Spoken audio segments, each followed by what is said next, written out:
আজই ডাউনলোড করুন আর এনজয় করুন আপনার পছন্দের শো। আমি গানের যাত্রা শুরু করেছি যখন আমার 3 বছর বয়স।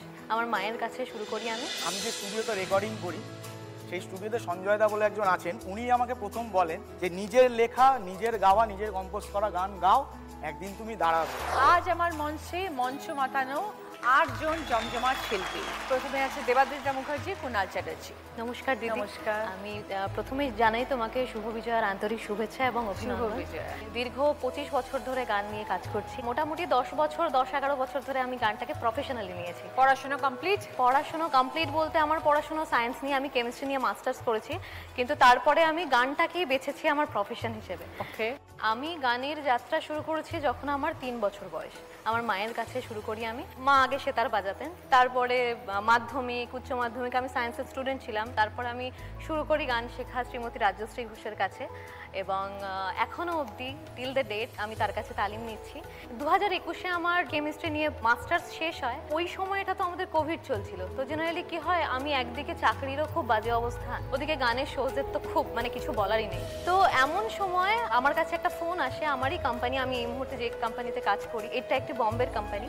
তো সেখান থেকে আমার একটা ইন্টারভিউ নেওয়া হয়, ওরাই আমাকে অ্যাপ্রোচ করে, এবং তারপর আমার ইন্টারভিউয়ের পর আমার শুরু হয় চাকরির যাত্রা।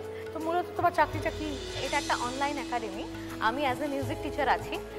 তো আমাদেরকে অনলাইন গান শেখাতে হয়, Hindustani, classical, popular film and music, ghazal, bhajan, সবটাই অনলাইন। আর এছাড়া আমি আমার নিজের অরিজিনাল কম্পোজিশনের উপর কাজ করছি, নিজের গান বানাই, কম্পোজ করি, লাইভ শো করি। তো এটাই আমার জীবন। কুণাল? বাবা একটা টাইমে শখে খুব গান বাজনা করতো, এখনো গান পাগল। বাবা খুব গান ভালোবাসে। গানের মধ্যে থাকতে থাকতে আমার গানের প্রতি ভালোবাসাটা তৈরি হয়েছে। অনেকদিন ধরে ইচ্ছা ছিল আমি গজল শিখবো, তো উস্তাদ সাবির খান সাহেব, তো ওনার কাছে আমি গজল শিখতে আরম্ভ করি। তার সাথে সাথে ক্লাসিক্যালের তালিম নিয়ে হচ্ছে উস্তাদ ওয়াসিম আহমেদ খান সাহেবের কাছে। তো ওনাদের কাছে শেখার পর আমি কিছুদিন হলো মুম্বাইতে সেটেল করেছি। বেসিক্যালি আমি গ্রুমিংয়ের জন্য গিয়েছিলাম ওখানে। তো ওখানে আমি মঙ্গল মিশ্রা আমার গুরু, ওনাকে অ্যাসিস্ট করি আমি। ওনার কাছে আমি গ্রুমিংও শিখি, ওনার সাথে কাজও করি। তো মুম্বাইতে আমি নিজে শিখে ঘেটে ইউটিউব ঘেটে, ফোন ঘেটে, সেলফ টট করে সাউন্ড ইঞ্জিনিয়ারিংয়ের কোর্সটা করেছি আমি। ফুল অ্যারেঞ্জমেন্ট সহ মিক্সিং মাস্টারিং যেরকম হয়, এটা টোটাল স্টুডিও ওয়ার্ক আমি একা নামাতে পারি। সেরকম ভাবে তোমার শুরু? হ্যাঁ সেরকম ভাবে। এখন কি আপ ডাউন করে ওখান থেকে? হ্যাঁ, আপ ডাউন করতে। পুজোর আগে চলে এলাম। তো পুজোর সময় প্রোগ্রাম থাকে? হ্যাঁ, কলকাতাতেই প্রোগ্রাম ছিল, করেছি। খুব ভালো। অল দ্য বেস্ট দুজনেই, খুব ভালো থেকো, আগামী দিন তোমাদের খুব ভালো কাটে। স্বাগতা 15 বছর ধরে মুম্বাইতে গানের জন্যই। হ্যাঁ দিদি, ছোটবেলা থেকেই গানের প্রতি একটা আলাদা ভালোবাসা, আলাদা একটা প্যাশন মেবি হয়তো নিয়ে মানুষ জন্মায়, সেটা হতে পারে। এবার সেখান থেকে আমি যখন জার্নিটা আমার ছোটবেলা থেকে স্টার্ট করি, মানে পড়াশুনোটা, ওই টাইমে না অনেক অডিশনস হতো। তো সেখানে আমি ছোটবেলা থেকে একটুখানি অ্যাক্টিং, একটু গান, সব মিলিয়ে মিশিয়ে কাজ করতে করতে থাকতাম। আর আমি পণ্ডিত অজয় চক্রবর্তীর কাছ থেকে তালিম নিয়েছি। তারপরে মনে হলো না, এই জার্নিটাই আমার নিজের জার্নি হবে। তো সেই নিয়েই আমার ইনফ্যাক্ট আমি রবীন্দ্রভারতী ইউনিভার্সিটি থেকে পড়েছি গান নিয়ে। তাদের অডিশনে সুযোগ পাই, তারপর চান্স হয়, তারপর আমি বম্বে পাড়ি দিই। ওখান থেকে ওই সেলিম সুলিমানজির সাথে দেখা, অ্যান্ড দেন একটা ছোট জার্নি শুরু হয়। এবং আরেকটা বিষয় বলতে চাই দিদি, আমি নিজে গান লিখেওছি, সেই গান রিলিজ হয়েছে, গেয়েছেন জাভেদ আলী আর আকৃতি কাক্কর। আরেকটা সং গেয়েছে পাবনি পান্ডে, তো ওটা গত বছর রিলিজ ছিল। খুব ভালো, ভেরি গুড। ঈশান, তোমার জার্নিটা শুনি। অনেক স্ট্রাগল করে বড় হয়েছে বললে। আমার বাবা সরকারি চাকরি করতেন, শ্যামা সঙ্গীত গাইতে খুব ভালোবাসে। তো আমি শুনতাম, আমি বললাম, মা বাবা কি গান শিখেছে কখনো? বলছে না, বাবা তো গান গাইতো না, গান তো আমি গাইতাম। আমি বললাম, তুমি গান গাইতে? বলে, ওই দেখ খাটের নিচে হারমোনিয়াম আছে। তো একদিন আমি সেই হারমোনিয়াম বারটা করে আমি মাকে বললাম, মা একটুখানি আমাকে ধরিয়ে দেবে, একটু শিখিয়ে দেবে। তো এটা শুরুতে একদম, তখন আমার বয়স 10 কি 12 বছর বয়স। তো মা আমাকে হাতে ধরিয়ে হারমোনিয়ামে সারেগামা শিখিয়েছে, তিনিই আমার প্রথম গুরু।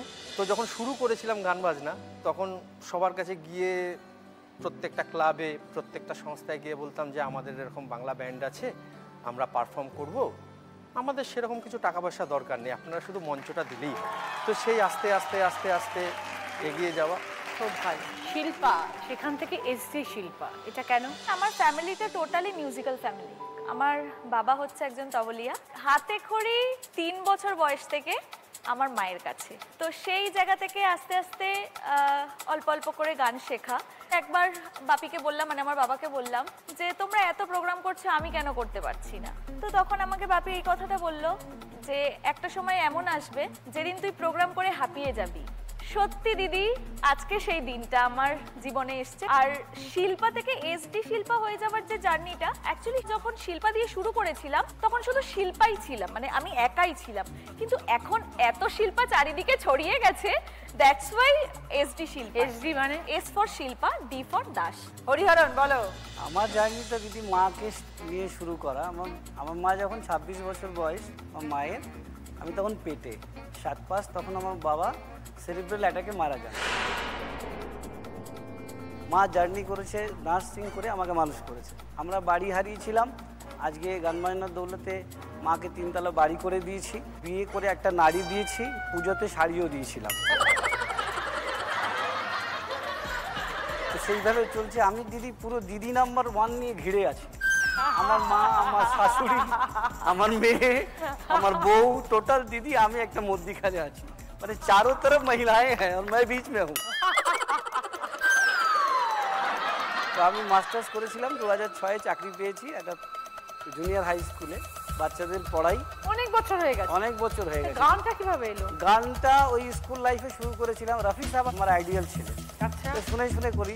তারপরে আমার পাশে সন্দীপ ভট্টাচার্য বলে একজন থাকতেন, আর পণ্ডিতজির ছাত্র অজয় চক্রবর্তী ছাত্র, উনি বলে এই দিকে আয়, উনি আমাকে শিখিয়েছেন। এখন আমি একটা মিউজিক ডিরেক্টর আছেন আমার দাদা, তাকে অ্যাসিস্ট করি। ওই স্ক্র্যাচগুলো গাই, গাইডগুলো গাই, সেটা আবার অন্য একটা গায়। স্কুল এখনো চলছে? হ্যাঁ দিদি। ছোট্টবেলা থেকে গান শিখছো, 4 বছর বয়স থেকে? হ্যাঁ দিদি। মাই শেখাতেন? মায়ের হাত থেকে হাতে খড়ি হয়েছে, তারপরে বিভিন্ন সময় বিভিন্ন গুরুদের সংস্পর্শে এসেছি এবং বর্তমানেও বালু দত্ত মানে আমার গুরুজি আর কি, তার কাছে শিখছি। প্রচুর শোজ করি এবং সেই শোয়ের সাথে সাথে আমার দাদা আর কি সম্পৃক্তা, আমরা দুজনে একসাথে জুটি বেঁধে শোজ করছি। তো আজকে ওই জন্যই নিয়ে এসেছি। খুব ভালো, খুব ভালো। সম্প্রীত, তোমার কতদিন হয়ে গেল গানের জগতে? দিদি 15 বছর হয়ে গেল। আচ্ছা। বলছি দিদি চশমাটা পরবো? কেন? না আসলে ওই মানে ইউটিউবের চ্যানেলে তো সবাই একটু মানে চশমা পরে একটু এই লুকে দেখে। পড়ো।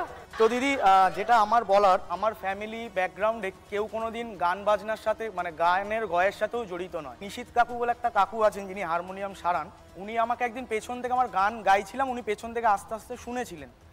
তো শুনে বললেন গানটা তো ভালো গাও, রেয়াজ করো। বললাম যে না রেয়াজ বা এসব, বলছে হারমোনিয়াম। বলছি না আমার কিছু নেই। দিদি একদিন আমি হারমোনিয়াম নিয়ে ওনার দোকানে বসে গান উনি বাজাচ্ছিলেন, আমি গাইছিলাম।